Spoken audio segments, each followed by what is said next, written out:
You know, the last debate, it was interesting, Glenn.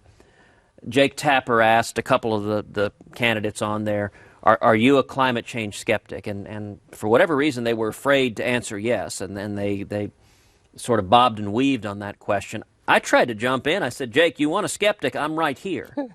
You know, just a couple of weeks ago in the Senate, I chaired a hearing where the president of the Sierra Club testified. Mm-hmm. And we had an exchange where I simply asked him about the data, and he couldn't answer the most basic question, starting with the fact. It was startling.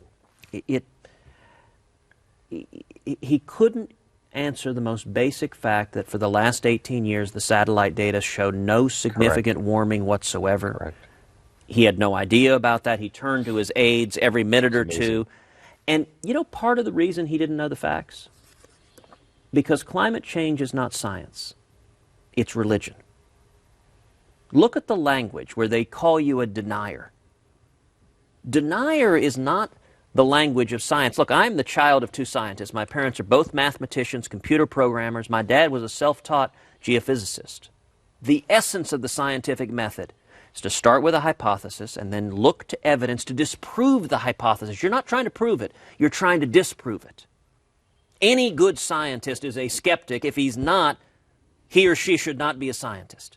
But yet the language of the global warming alarmists, denier, is the language of religion. It's heretic. You are a blasphemer.